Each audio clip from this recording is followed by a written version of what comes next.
जी, आवाज आ रही है आप लोगों को? एक बार कंफर्म कर दीजिएगा प्लीज। आवाज और बोर्ड दोनों क्लियर है?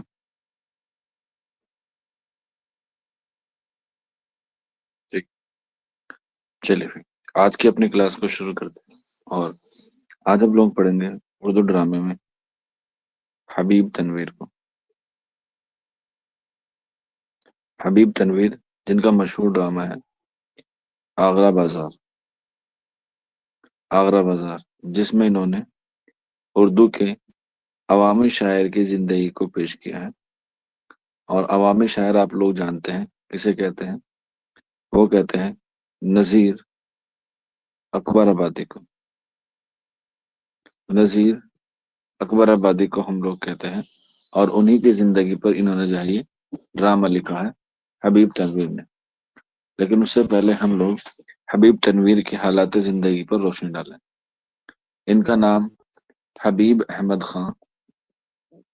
नाम हबीब अहमद खान। और तखल्लुस हुआ या इनका जो कलमी नाम हुआ वो हुआ हबीब तनवीर। हबीब तनवीर पैदाइश यानी कि इनकी विलादत हुई 1923 यानी कि 1923 में। कहाँ पर? रायपुर में। रायपुर में। और वफात वफात हुई इनकी 2009 में। कहाँ पर? भोपाल में। भोपाल। नाम हबीब अहमद खान। तखल्लुस हबीब तनवीर। विलादत 1923 रायपुर में। और वफात 2009 भोपाल में। वालिद का नाम हबीब तनवीर के वालिद का नाम हाफिज मोहम्मद हयात खान। हाफिज मोहम्मद हयात खान। हाफिज मोहम्मद हयात खान इनके वालिद का नाम। इन्होंने अपनी इब्तिदाई तालीम नागपुर से हासिल की।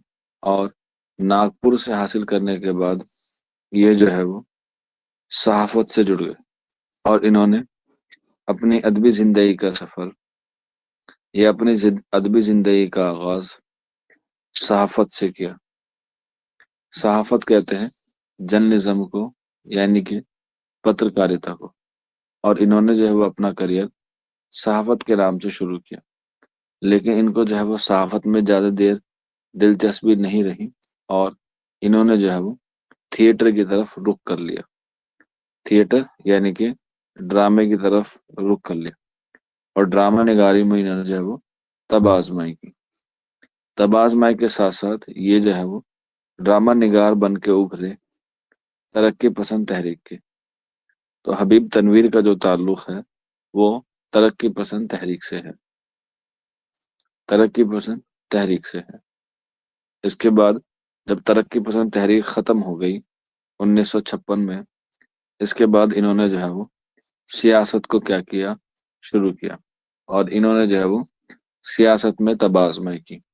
और सियासत में तबाजमाई करने के बाद 1972 1972 में राज्यसभा 1972 में राज्यसभा के क्या बने, मेंबर बने। राज्यसभा के मेंबर बने। कोई बच्चा बता सकता है राज्यसभा का जब कोई इंसान मेंबर बनता है या सदस्य बनता है वो कितने साल तक रह सकता है? उम्र नहीं है, कितने साल तक कार्यकाल कर सकता है? बिल्कुल। अरे वाह, बहुत बढ़िया भाई, याद है सबको तो। 6 साल तक रहता है। ठीक। 6 साल तक। बाकी और जितनी भी पोस्टें हैं और जितने भी पद हैं वो सारे 5 तक रहते हैं। सिर्फ यही क्या है, राज्यसभा का 6 साल तक रहता है। और ये राज्यसभा जो है ये लोकसभा से ऊंची होती है या नीची होती है? मतलब आला होती है या निचले तबके की होती है राज्यसभा? मीन्स राज्यसभा बड़ी है या लोकसभा बड़ी है? हाँ, बिल्कुल। तो याद रख लीजिएगा, राज्यसभा जो है वो लोकसभा से आला होती है, ऊंची होती है। और राज्यसभा जो है वो कभी भी भंग नहीं होती, यानी कि कभी भी खत्म नहीं होती, कभी भी। जब से ये बनी है 1952 के आसपास से बनी है, और आज तक 2025 तक ये कभी भी क्या नहीं की गई है, भंग नहीं की गई है। यानी कभी भी इसको खत्म नहीं किया गया है अभी तक, जब से एक बार से बनी है। और जो हमारी लोकसभा है, जो हमारी लोकसभा है, वो हर 5 साल में क्या होती है, खत्म हो जाती है। और खत्म होने के बाद एक नई हुकूमत जो है वो बनती है हर साल। और यही रूल जो है वो किस में है, सूबों में होता है, यानी कि स्टेट में या राज्यों में होता है। जैसे अभी हाल ही में कहाँ हुआ है, दिल्ली में हुआ है। दिल्ली में पहले आप की सरकार थी, यानी कि आम आदमी की, और अब जो है वो आ गई है किसकी, बीजेपी की आ गई है। ठीक है, अब किसकी आ गई है, बीजेपी की आ गई। तो ये क्या बनी है, ये वहां की लोकसभा नहीं है, बल्कि ये कहा वहां की क्या है, विधानसभा है। ठीक है, विधानसभा। जब कोई पीएम बनता है, पीएम बनता है लोकसभा का। ठीक है, और जब सीएम बनता है, सीएम बनता है विधानसभा का। ठीक है, ये बात याद रख लीजिएगा। जब पीएम बनता है तो लोकसभा का, और जब सीएम बनता है तो विधानसभा का। जब हम लोग पीएम को चुनते हैं, जब हम लोग चुनते हैं एमपी को, यानी कि मेंबर ऑफ पार्लियामेंट, जैसे हम लोग कहते हैं सांसद। और जब सीएम बनता है तो सीएम में बनते हैं एमएलए, जिसे हम लोग कहते हैं क्या, विधायक। क्या होता है, विधायक। यहाँ पे एक सवाल मैं आप लोगों से पूछना चाहता हूँ, पॉलिटी के हिसाब से है, बस मुझे इतना बता दीजिए। ये जो पीएम है, पीएम का चुनाव होता है या पीएम को चुना जाता है?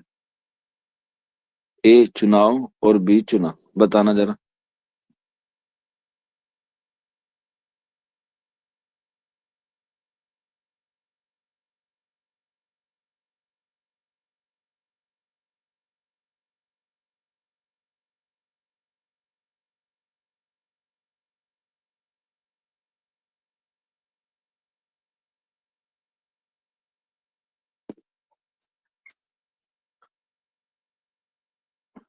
बिल्कुल, चुना जाता है। और कौन चुनता है, कौन चुनता है, एमपी चुनते हैं। अच्छा,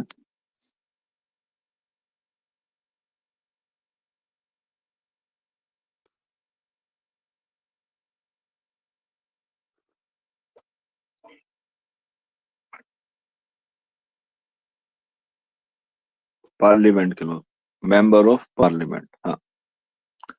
लोग जो है वो एमपी जो जीत के आते हैं वो चुनते हैं पीएम को। और पीएम को जो है वो नियुक्त करता है, यानी कि उसे इंतखाब देता है, मुंतखब करता है कौन, प्रेसिडेंट, हमारे मुल्क का प्रेसिडेंट। ठीक है, चलिए फिर आगे बढ़ते हैं। इसके बाद हबीब तनवीर के तो 1972 में क्या बन गए, राज्यसभा के, पार्लियामेंट के बन गए। लेकिन जहां इन्होंने सियासत में तब आजमाई की, वहीं पर इन्होंने जो है वो ड्रामे भी तब आजमाई की। तरक्की पसंद तहरीक के खत्म होने के बाद इन्होंने खुद की कंपनी खोली 1968 में, जिसका नाम रखा नया थिएटर। नया थिएटर। और मैंने आपको बताया ड्रामे में जो है वो थिएटर की जरूरत होती है। तो 1968 में इन्होंने अपनी जो है वो एक थिएटर कंपनी खोली, जिसका नाम इन्होंने रखा नया थिएटर। हालांकि इससे पहले भी क्या हो गए थे, ये मशहूर हो गए थे। और इसी थिएटर के जेर असर इन्होंने जो है वो बहुत सारे क्या किए, ड्रामे जो है वो स्टेज किए। लेकिन इस इन स्टेज के ड्रामों में जो इनका सबसे मशहूर ड्रामा हुआ, वो हुआ 1954 में। 1954 में जो इनका मशहूर ड्रामा है, और वो है आगरा बाजार। इसी से जो है वो क्या है, इनकी मकबूलियत जो है वो आम हुई, और ये जो है वो मशहूर हुए ड्रामा आगरा बाजार। इसके अलावा इनके और भी बहुत सारे ड्रामे हैं, वो भी लिखेंगे, लेकिन पहले आगरा बाजार के हवाले से कुछ अहम बातें। सबसे पहले कि इसका मौजू क्या है। तो इसका मौजू है नजीर अकबर आबादी की शायरी। अकबर आबादी की शायरी क्या है, इसका मौजू है। और नजीर अकबर आबादी पूरे ड्रामे में पूरे ड्रामे में एक बार भी स्टेज पर नहीं आते हैं। स्टेज पर नहीं आते हैं। नजीर अकबर आबादी स्टेज पर एक बार भी जो है वो नहीं आते हैं। सिर्फ और सिर्फ नजीर अकबर आबादी की नज्में जो है वो क्या होती हैं, स्टेज पर गाई जाती हैं या बुलवाई जाती हैं।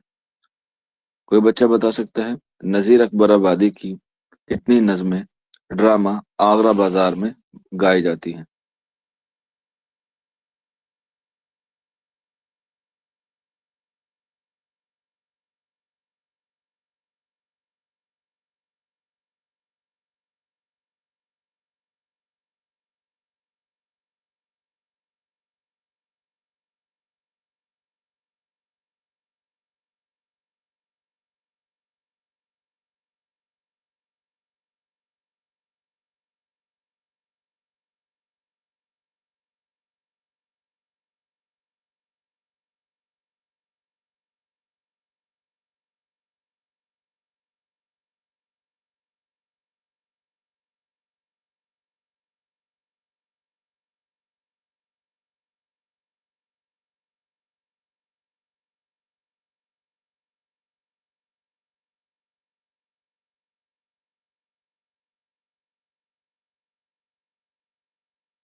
बिल्कुल सही आंसर है 23।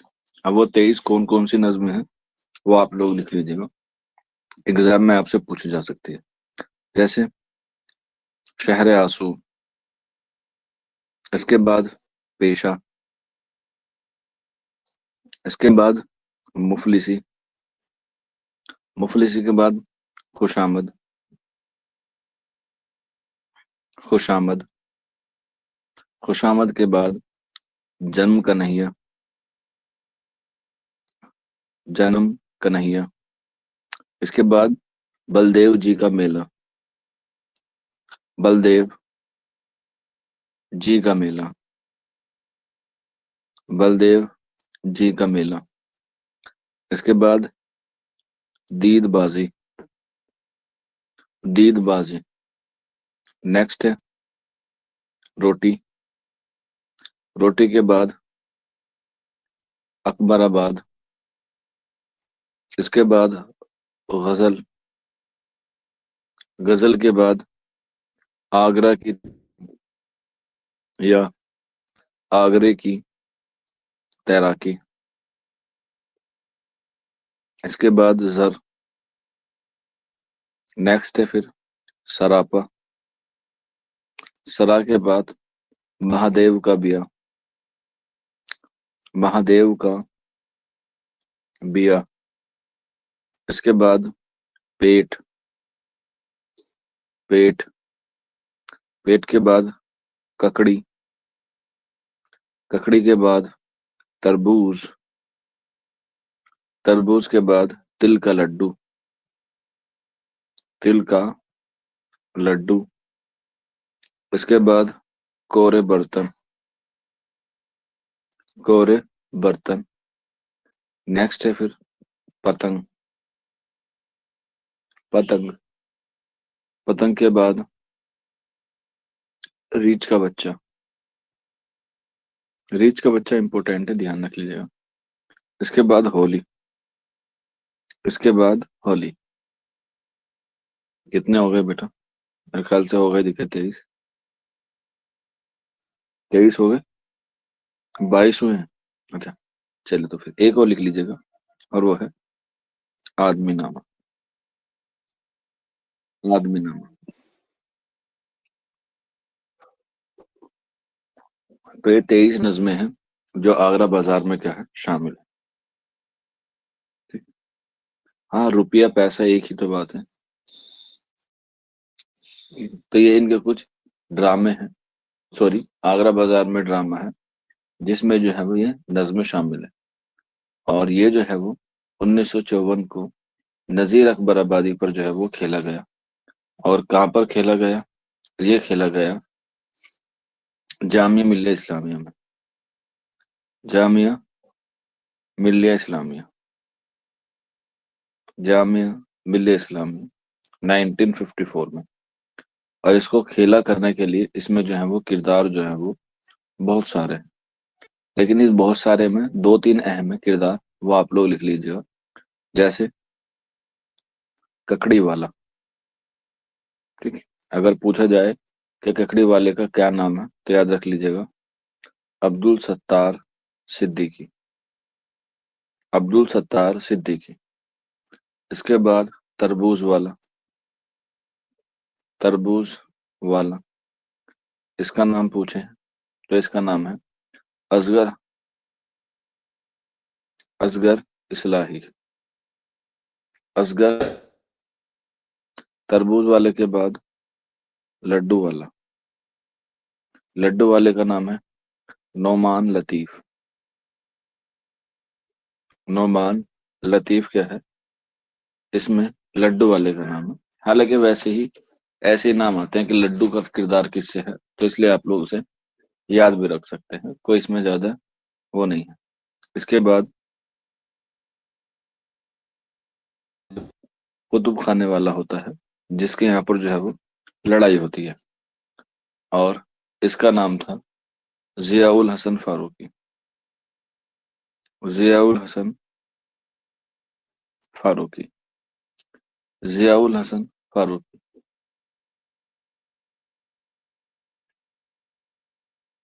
ठीक है। इसके बाद एक लड़की। एक लड़की जिसका नाम होता है सईदा। सईदा। और याद रख लीजिएगा, ये जो एक लड़की है ये किरदार निभाती है किसका?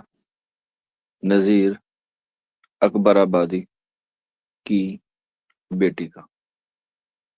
नजीर अकबर आबादी का। नजीर अकबर आबादी की बेटी का किरदार निभाती है सईदा।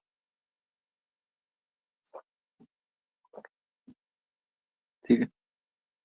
चलिए, बस ये तो कुछ किरदार हैं जो आपको इसके हवाले से याद रखना है। ठीक है। जैसे हमने अनारकली में पढ़ा था वहदत अमल। ठीक है।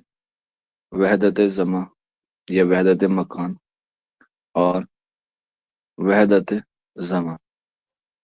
तो इसमें बता सकता है कोई बच्चा? वहदत अमल, ये तीन चीजें जरूरी होती हैं ड्रामे में।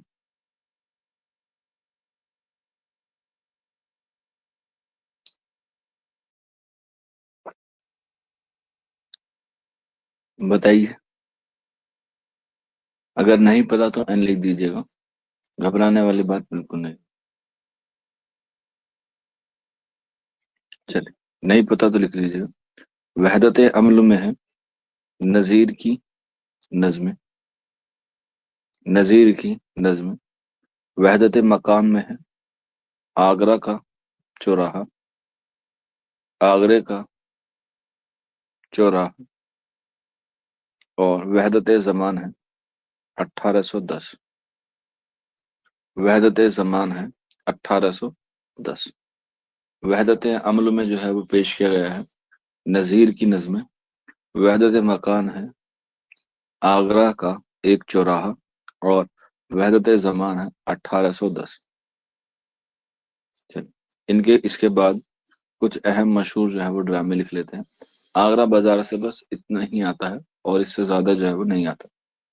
इनके ड्रामे हैं जैसे शतरंज के खिलाड़ी। शतरंज के खिलाड़ी। इसके बाद चरणदास चोर। चरणदास चोर। एग्जाम में एक सवाल आता है, हालांकि उसके चांसेस कम, कि शतरंज के खिलाड़ी और चरणदास चोर किसकी कहानी है? तो ये दोनों जो कहानी है ये है मुंशी प्रेमचंद की। ठीक है।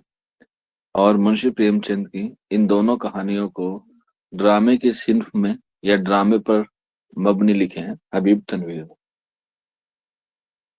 शतरंज के खिलाड़ी और चरणदास चोर ये कहानी है, ये अफसाने हैं, लेकिन हबीब तनवीर ने इनको जो है वो अपने ड्रामे में क्या कर दिया है, तर्जुमा कर दिया है।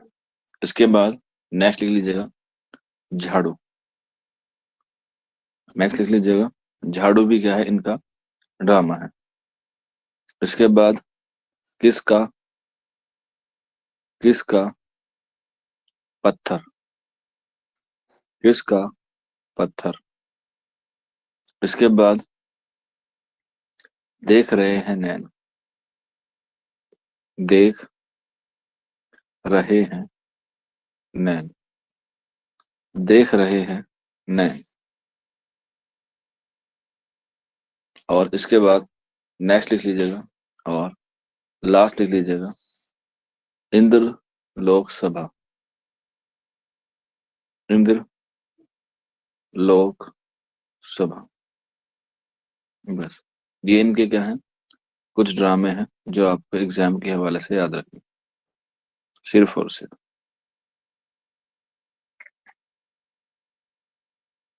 ठीक है। चलिए यहीं पर जो है वो आपके हबीब तनवीर जो है वो इख्तिताम को पहुंचते हैं।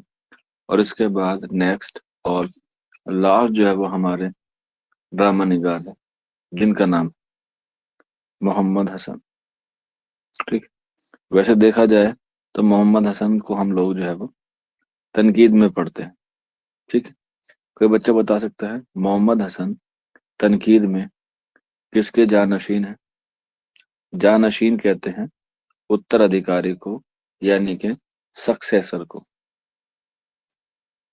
जैसे बाप के बाद सारी जमीन जायदाद बेटे की हो जाती है, तो ठीक उसी तरीके से बिल्कुल किसके जानशीन है, तो आंसर हो जाएंगे एहतसाम हुसैन के वो जानशीन है। एहतसाम हुसैन के जानशीन है मोहम्मद हसन। और आप लोग जानते होंगे कि मोहम्मद हसन ने जेएनयू से क्या किया है, प्रोफेसर रहे हैं जवाहरलाल नेहरू यूनिवर्सिटी से। कल जेएनयू या हम लोग कह सकते हैं सीयूईटी पीजी की जो डेट है वो क्या हो गई है, खत्म हो गई है। अभी तक कोई उसका एक्सटेंड करने का कोई नोटिस नहीं आया है। उम्मीद है आप सभी बच्चों ने फॉर्म भर दिया हो।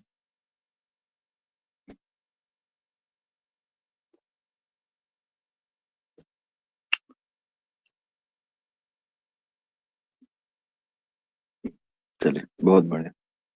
तो जब फॉर्म भर दिया है तो आपके जो एग्जाम है वो 13 मार्च से लेके 31 मार्च के बीच में होने तय आए हैं।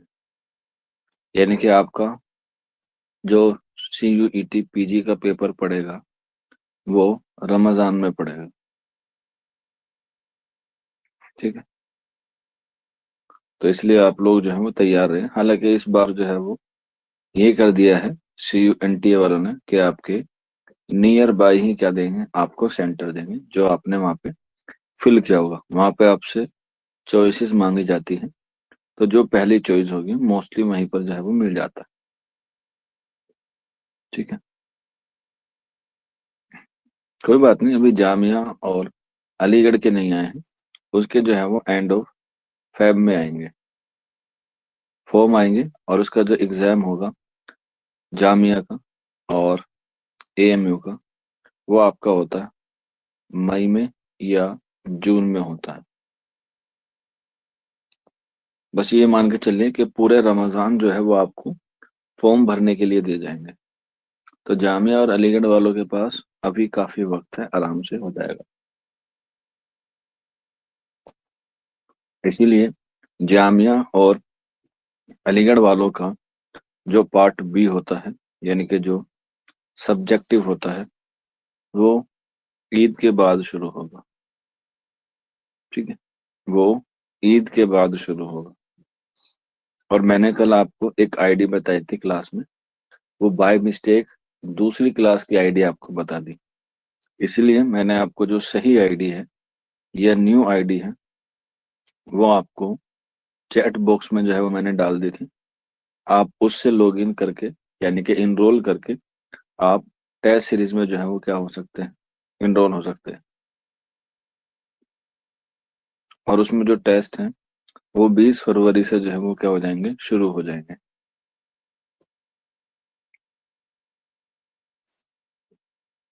कोई बात नहीं, आप ई में भी दे सकते हैं, कोई दिक्कत नहीं।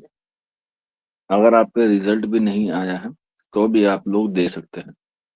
हमारी क्लास में 3 बच्चे ऐसे हैं जिन्होंने अपीयर में दिया था, लेकिन उनका रिजल्ट ना आने की वजह से उनका सिलेक्शन रुक गया। और तीनों ही बच्चे रैंक 3 नहीं, रैंक 5, रैंक 7 और रैंक 8 के आसपास थे। सर, क्लासेस क्या रहती है टाइमिंग की जेएनयू, जामिया एंड डीयू में मास्टर्स की? बेटा अगर जेएनयू की बात की जाए तो दिन में 3 लेक्चर होते हैं मोस्टली। पहला लेक्चर शुरू होता है 9 से 11 और फिर होता है 11 से 1। उसके बाद खाना खाने के लिए आपको भेज दिया जाता है, क्योंकि 12:30 बजे से लंच शुरू हो जाता है जो चलता है आपका 3 बजे तक।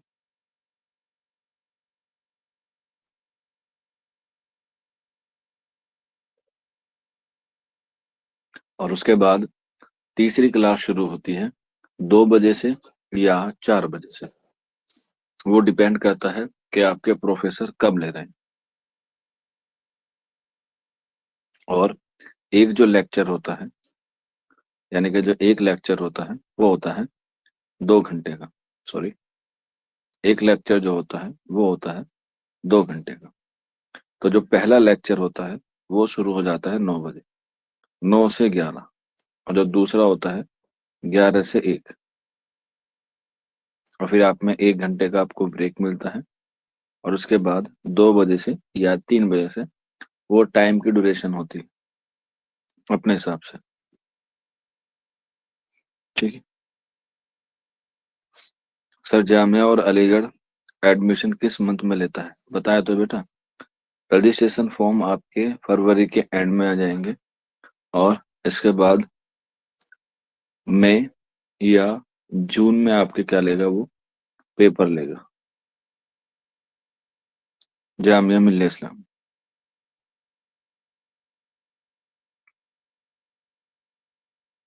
और कोई डाउट किसी को?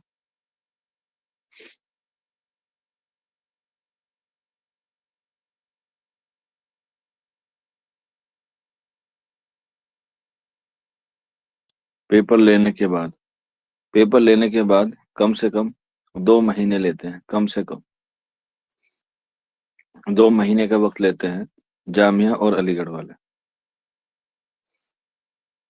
कम से कम 2 महीने मान के चलिए आप लोग। यानी कि मान के चलिए अगर मई में हुआ तो आपके जुलाई में या अगस्त में लेंगे। अगस्त मान के चलिए, अगस्त में ही होगा बस। जामिया और अलीगढ़ का एडमिशन शुरू जुलाई या अगस्त में ही होता है। ये जेएनयू वाले जो हैं या सीयूईटी वाले हैं, ये आपका जो है वो मार्च में ले लेंगे। और मई या जून में आपकी एडमिशन प्रक्रिया शुरू करके जुलाई में आपका क्या कर देते हैं, सेशन स्टार्ट कर देते हैं। पिछली बार जहां तक मुझे याद है 13 जुलाई से स्टार्ट हो गया था, जहां तक मैं याद कर पा रहा हूँ। क्योंकि उसमें जो है वो सेमिस्टर होते हैं। तो पहला सेमिस्टर आपका होता है दिसंबर में। और सेमिस्टर होने के बाद आपकी पड़ जाती है विंटर ब्रेक, यानी कि छुट्टियां। और उसके बाद अगला सेमेस्टर होता है मई में।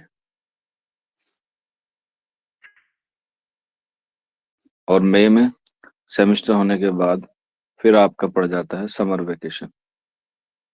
तो ये क्या है, पूरा स्टेप है। इस तरीके से आप लोग जो है वो आगे जो है वो क्लास करेंगे। अभी 1 घंटे की भी होती है, 1 घंटे की बमुश्किल होती है। 50-45 मिनट की क्लास लेता हूँ मैं, इससे ज्यादा नहीं लेता। लेकिन वहां पर आपको 2 घंटे पता नहीं चलेंगे कि 2 घंटे जो है वो कहाँ को चले गए। कहेंगे अरे अभी तो क्लास शुरू हुई थी, अभी कहाँ हुए। चलिए फिर आगे आ जाते हैं, मोहम्मद हसन के हवाले से बात कर लेते हैं। मोहम्मद हसन, इनको हम लोग तनकीद में पढ़ते हैं, लेकिन इनका एक ड्रामा जो है वो बड़ा मशहूर है, उस पर भी हमें रोशनी डालनी है। नाम हुआ मोहम्मद हसन। पैदाइश 1926। कहाँ पर? मुरादाबाद में। मुरादाबाद में। और वफात 2010। 2010। कहाँ पर? दिल्ली में, यानी कि दिल्ली में। इन्होंने जो है वो अपनी इब्तिदाई तालीम जो है वो घर पे ही हासिल की, और उसके बाद इन्होंने जो है वो एलएलबी की डिग्री जो है वो हासिल की। एलएलबी डिग्री हासिल करने के बाद इन्होंने जो है वो पीएचडी में जो है वो काम करना शुरू किया। और पीएचडी इन्होंने की कहाँ से? लखनऊ यूनिवर्सिटी से। और लखनऊ यूनिवर्सिटी में जो इनके मेंटोर थे, उनका नाम था मसूद हसन रिजवी अदीब। मसूद हसन रिजवी अदीब, इनकी निगरानी में इन्होंने क्या किया था? पीएचडी की थी मोहम्मद हसन ने। और पीएचडी मुकम्मल करने के बाद 1964 में, पीएचडी मुकम्मल करने के बाद 1964 में ये अलीगढ़ मुस्लिम यूनिवर्सिटी के, अलीगढ़ मुस्लिम यूनिवर्सिटी के क्या बन गए? लेक्चरार बन गए। ठीक है, लेक्चरर। आप लोग भी लेक्चरर बन सकते हैं। आपको सिर्फ और सिर्फ एमए पास करना है। एमए पास करने के बाद आपके पास नेट का मार्कशीट होनी चाहिए, या नेट क्वालिफाई होना चाहिए। आप जो है वो लेक्चरर बन सकते हैं अलीगढ़ मुस्लिम यूनिवर्सिटी में। अगर आप लोग नेट नहीं है, तब भी आप जो है वो लेक्चरर बन सकते हैं। ठीक है, लेकिन तब आप कौन सी क्लास तक पढ़ा सकते हैं? तब आप लोग सिर्फ और सिर्फ 12 तक के बच्चों को पढ़ा सकते हैं, क्योंकि लेक्चरर जो है वो एकेडमिक में होता है बेसिकली, जो होता है हमारा पीजीटी, जिसे हम लोग कहते हैं पोस्ट ग्रेजुएट टीचर। तो अगर आपके पास नेट नहीं है, तो आप एमए करके जो है वो 12th वालों को पढ़ा सकते हैं। ठीक है, अलग अलग सूबों में, अलग अलग इदारों में जो है क्या आती है, वैकेंसीज आती रहती हैं। तो इसलिए आप लोग जो है वो उर्दू की जो भी वैकेंसीज आए, उसे जो है वो एटलीस्ट जो है वो क्या कर दें, भर दें। बाकी अगर आपको कभी लगता है कि मुझे जॉब के हवाले से कोई बात करनी है या कोई बात पूछनी है, तो इस नंबर पे आप मुझे जो है वो मैसेज कर सकते हैं कि सर मैं आगे क्या करूं, मुझे आगे क्या करना चाहिए। मैं इस पे जो है कोशिश करूंगा कि आपको जो है वो, हाँ, किसी भी स्टेट से, ऑल इंडिया कहीं पर भी भर सकते हैं। ऑल इंडिया कहीं पर भी भर सकते हैं बेटा। जिसकी अगर हम बात करें, पीजीटी की जो सैलरी बनती है वो तकरीबन बनती है 1 लाख, यानी कि 1 लाख। और अगर आपने एमए और नेट के बेस पे फॉर्म भरा है, तब यही सैलरी बन जाती है 1.5 लाख, यानी कि 1.5 लाख रुपए कम से कम। ठीक है, ये कम से कम बता रहा हूँ, ज्यादा से ज्यादा नहीं, ये कम से कम। यानी कि 1 लाख रुपए आपको सिर्फ और सिर्फ 26 दिन के मिलेंगे, या 25 दिन के मिलेंगे, क्योंकि 4 या 5 तो संडे आ जाते हैं।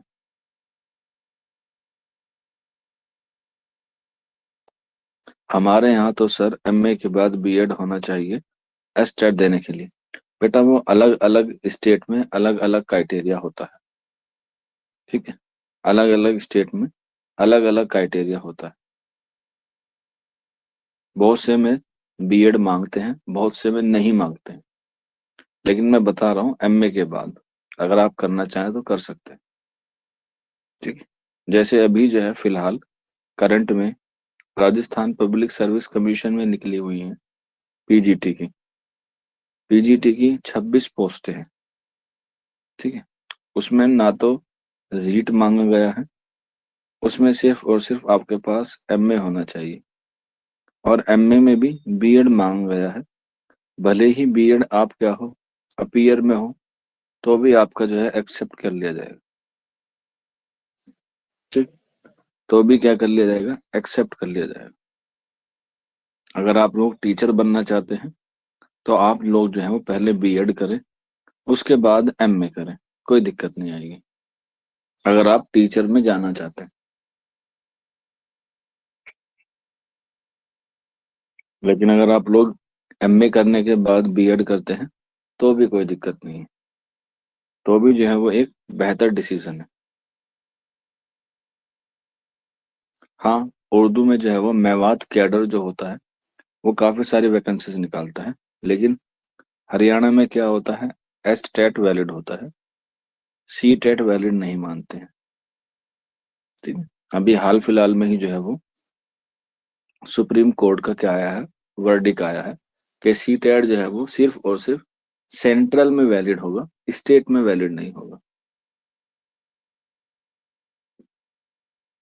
नहीं, मौसम्मा खातून ऐसे नहीं हो सकता, दो चीज एक साथ नहीं हो सकती, एक ही चीज करने में फायदा है। ठीक है, कभी भी दो चीज एक साथ मत कर दिएगा, हमेशा एक चीज एक वक्त में कीजिए। देर जरूर लग सकती है लेकिन परेशानी नहीं होगी। चलिए फिर वापस आ जाते हैं। अलीगढ़ मुस्लिम यूनिवर्सिटीज में ये क्या हो गए, लेक्चरर हो गए, और उसके बाद जो है वो 1963 में, सॉरी 1963 में ये कश्मीर यूनिवर्सिटी चले गए, और कश्मीर यूनिवर्सिटी में ये शोबा उर्दू के क्या बन गए, प्रोफेसर बन गए। शोबा उर्दू के प्रोफेसर बन गए 1963 में। और वहीं से बाद इनको जो है वो 8-9 साल ये वहां पर रहे कश्मीर यूनिवर्सिटी में। उसके बाद 1971 में, यानी कि 1971 में, ये आ गए जवाहरलाल नेहरू यूनिवर्सिटी, यानी कि जेएनयू।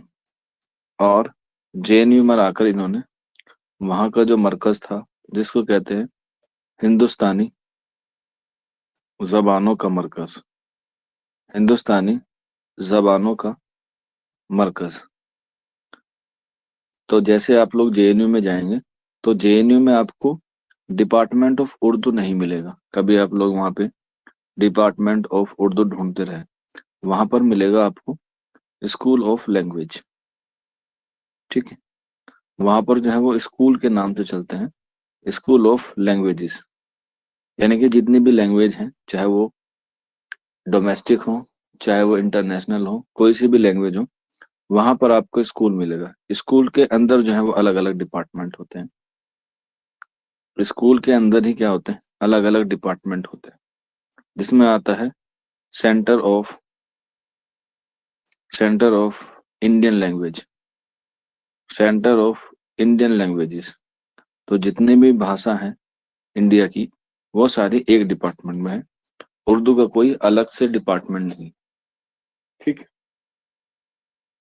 चलिए आगे बढ़ते हैं। तो उसी में जो है वो 1971 में जवाहरलाल नेहरू में क्या हुआ, इनको जो है वो प्रोफेसर बनाया गया, मोहम्मद हसन को।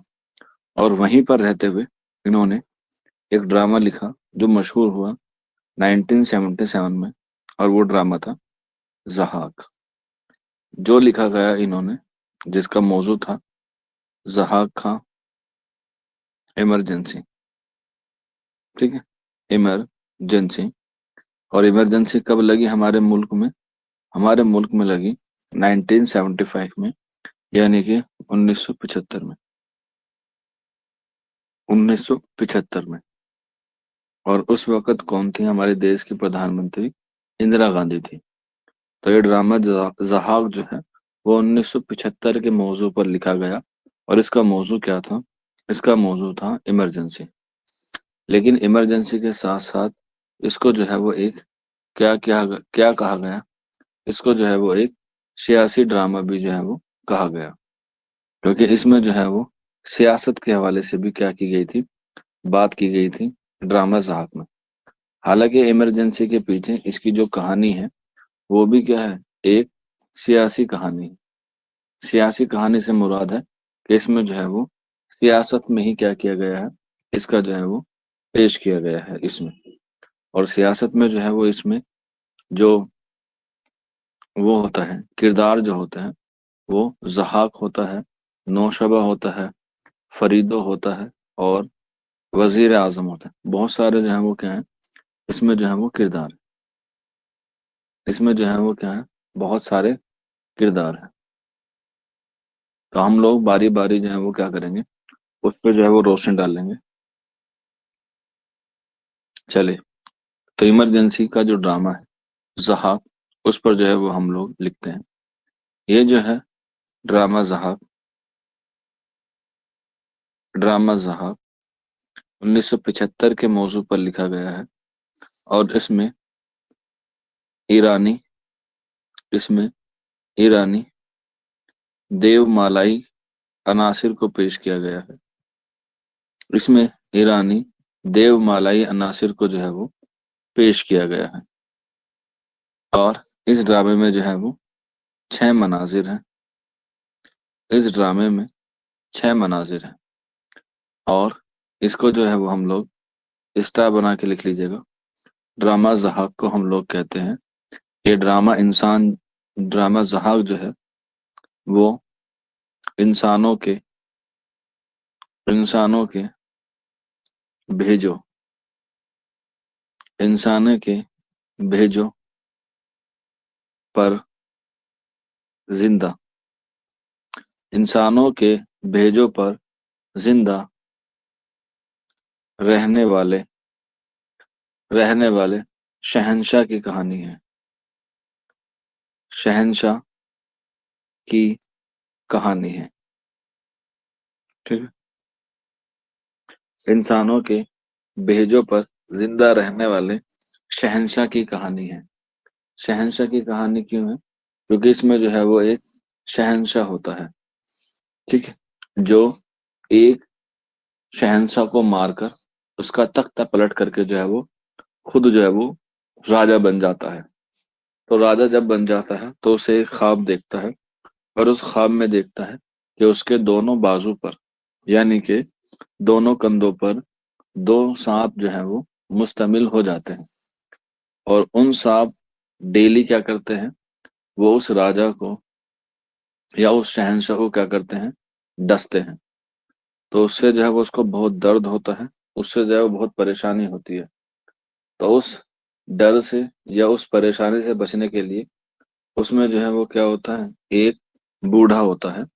और वह बूढ़ा जो है वो बताता है राजा को या शहंशाह को कि तुम इससे जो है वो निजात पा सकते हो।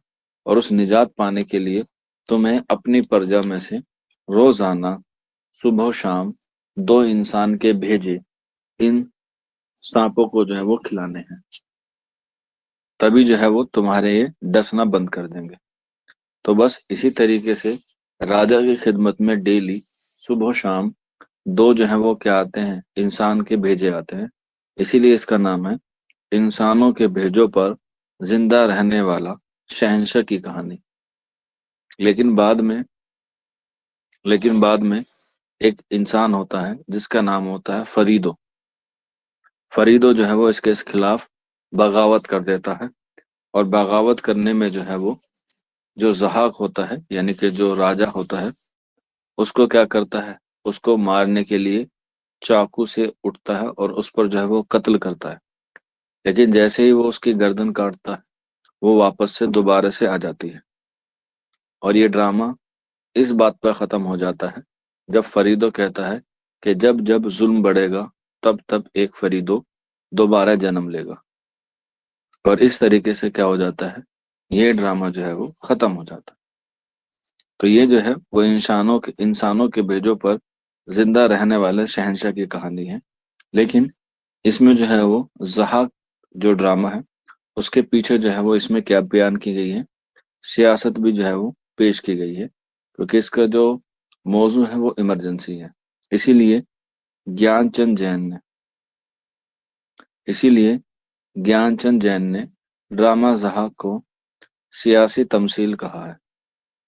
सियासी तमसील कहा है। डॉक्टर ज्ञानचंद जैन ने ड्रामा जहाक को सियासी तमसील जो है वो कहा है।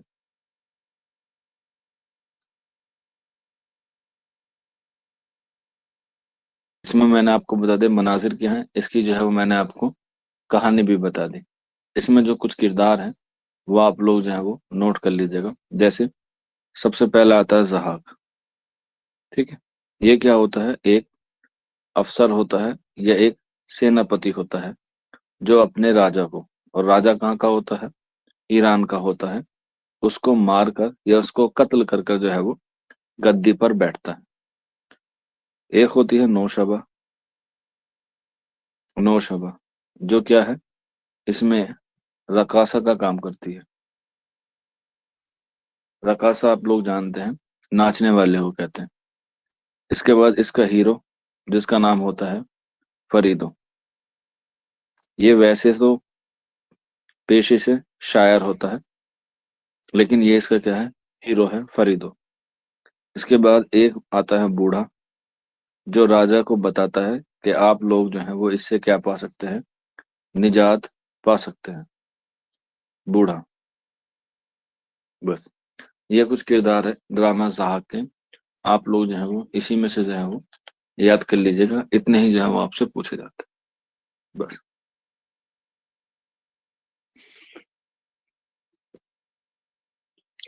और इस तरीके से जो आपकी ड्रामा की स्नाफ है या ड्रामा सिन्फ है वो क्या हो जाती है, मुकम्मल हो जाती है। बस एक सवाल, एक लाइन और लिख लीजिएगा कि मोहम्मद हसन का एक रिसाला था जिसका नाम था असरी अदब। तो ये जो ड्रामा है जहाक, ये जो ड्रामा है जहाक, ये मोहम्मद हसन के रिसाले असरी अदब में जो है वो शाये हुआ था। ड्रामा जहाक कब शाये हुआ, 1977। और किताबी शक्ल आई कब, किताबी शक्ल आई 1980 में। बस ये दो बातें याद रख लीजिएगा मोहम्मद हसन के हवाले से। अगर किसी बच्चे का कोई डाउट हो, कोई क्वेरी हो तो पूछ सकता है, अदरवाइज आज की क्लास बस इतने ही है।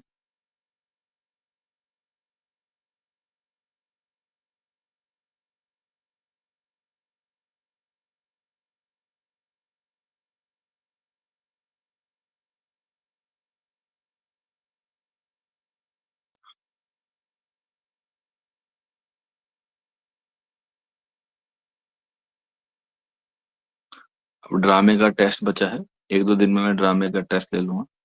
कल हम लोग जो है वो नई सिन्फ को जो है वो शुरू करेंगे, उर्दू अदब में।